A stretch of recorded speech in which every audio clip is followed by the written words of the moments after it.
Dua jembatan yang menjadi urat nadi penghubung antar kecamatan tak dapat dilalui, yaitu Kecamatan Tanoh Alas, Lawu Alas, dan Babul Rahmah ini putus total akibat diterjang banjir beberapa waktu lalu, sehingga tak bisa dilintasi oleh kendaraan roda 2 maupun roda 4. Dari dua jembatan yang terputus tersebut, satu diantaranya jembatan Pantedona sepanjang 60 meter, badan jembatan ambruk. Tak ada korban jiwa dalam peristiwa ini, namun aktivitas warga menjadi terganggu. Jembatan ini merupakan salah satu akses warga untuk membawa hasil bumi ke perkotaan, namun kini terhambat.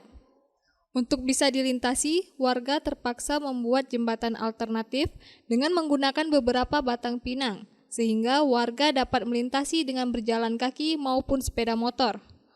Kepala Dinas PUPR Sadli saat melihat kondisi jembatan yang amblas bersama PJ Bupati akan menutup jembatan yang amblas dikarenakan jembatan yang dibuat oleh warga sangat membahayakan dan sebelum memakan korban jiwa. Akibat kejadian bencana alam yang selama ini Kabupaten Tenggara alami, memang infrastruktur cukup banyak yang terimbas, terutama di jembatan dan beberapa titik ruas jalan yang ada di Kabupaten Tenggara. Khususnya yang paling vital itu di Jembatan Barung, Kecamatan Bagus Salam, dan Jembatan Pantedona di Kecamatan Tanoh Alas.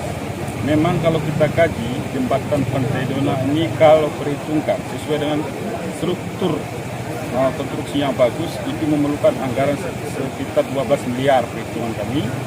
Tetapi ini tidak akan mungkin kami kerjakan cukup dari anggaran APBK, dan kami berharap pada pemerintahan provinsi dan pemerintahan pusat dapat membantu struktur untuk pembangunan jembatan di Pantedona ini.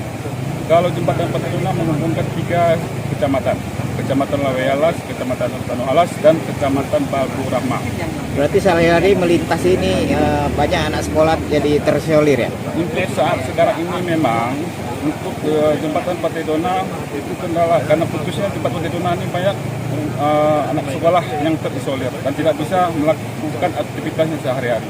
Jadi dengan sangat terpaksa masyarakat membuat jembatan alternatif, jembatan sementara, dan menurut kami ini sangat berbahaya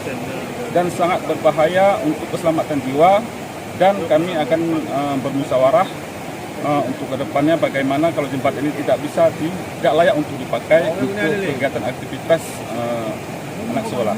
Kalau untuk dua jembatan ini sebenarnya berapa menghabiskan dana ini? Kalau untuk dua jembatan ini sekitar struktur beton biasa itu sekitar 7 miliar kalau keadaan sekarang ini. Himbauannya Pak? Himbauan kami berharap kepada kepala desa, terutama kepada ibu-ibu ataupun bapak-bapak masyarakat di sini agar menghindari melintasi jembatan yang ada saat sekarang ini, karena kalau menurut prediksi kami ini sangat berbahaya untuk keselamatan jiwa manusia.